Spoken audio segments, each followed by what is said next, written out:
So let's bring in our panel. Richard Fowler is a radio talk show host and a Fox News contributor. Brad Blakeman is a former deputy assistant to President George W. Bush. Brad, if we're still trying to figure out who may have helped the Russians or colluded with them among Americans, does the memo absolve the president of that search? Well, I think the memo sheds light on, if anything, the incompetence and bias of the FBI. The FBI relied on a political hit job opposition piece by a British spy paid for through a pass-through company, Fusion GPS, by the Democrats. And the fact that the court relied on this document, I think it's more telling about how the FBI got this warrant in order to spy on a campaign than anything else. I'd like to hear from the FISA judge. I want to know what he relied on, what he was told, because the FBI could be criminally liable for getting a warrant that they were not entitled to based on the evidence proffered to the court. So Donald Trump is right. There is no evidence of collusion. If anything, that shows bias on the part of the FBI. Richard, I mean, you heard Republicans there say, no, this doesn't exonerate him entirely, that there still is a lot of trail to follow here in terms of who cooperated. What do you think?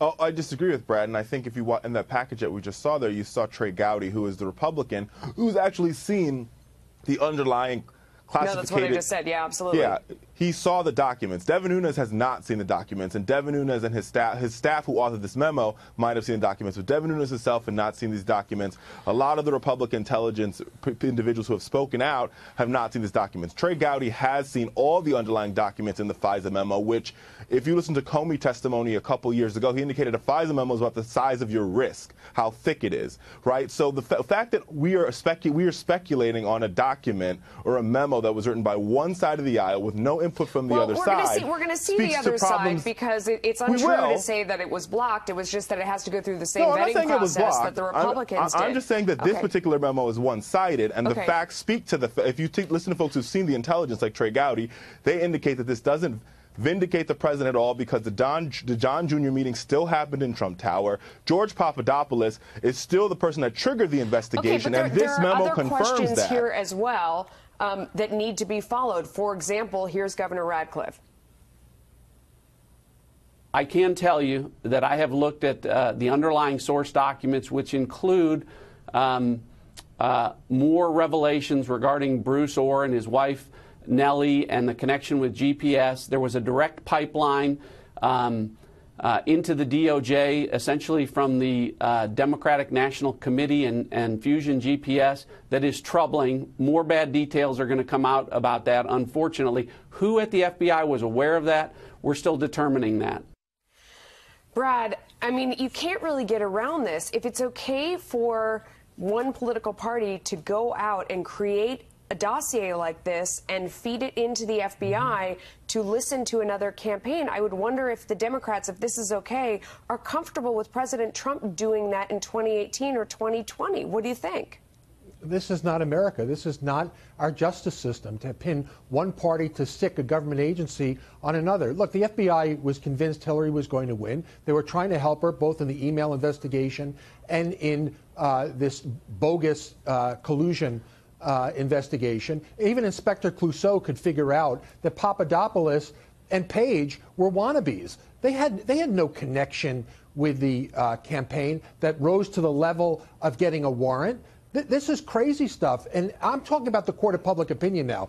The American public's fed up. They're fed up with the FBI, and I'll tell you one thing. In this town, the fact that nothing leaked with regard to collusion or conspiracy against Trump tells you everything. Because if there was something Richard, I want to ask you a question. Are Democrats comfortable with the idea of the RNC coming up with a dossier that was similar and going after whoever is running in 2018 or 2020, of taking the exact same steps? Are Democrats comfortable with that?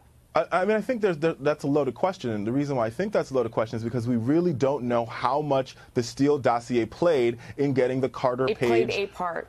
So but it could have been. But wait, so yeah, a part. But a part. Wait a minute, Melissa. With that being put together and used again? But facts matter here. A part could be 1%, or a part could be 50%, and 1% and 50% there's a big variation between those two numbers. They said it would not have gotten over the finish line without it. Because we know that there was 4 renewals. So are you comfortable with them doing it 1%? Are you comfortable with Democrats doing that 1%? It all depends on what the FBI actually used from this document, and did they corroborate what was in this dossier? Are you comfortable with that? It taints the entire document. It all depends upon what's in the document. I'll give you an example. If my house was robbed and I hire a private investigator, and the private investigator who's on my side, who I'm paying, finds evidence that says his house was indeed robbed, here's the fingerprints found, and they turn it over to the police, are you saying the police shouldn't use that evidence because I paid for it? I think you're making another example, and you didn't answer my question. If the but that's the example but the variation is what matters here, and what also matters is if the FBI found additional information on top of that corroborates that evidence, and we know they did based on the fact. Their testimony said they couldn't confirm it. But we can make that speculation based on the fact that there was 4 FISA renewals every 90 days, and for that to happen, you have to go back to a judge. We mistakenly said that John Radcliffe was the governor. He's a congressman. Thanks to both of you. Appreciate your time.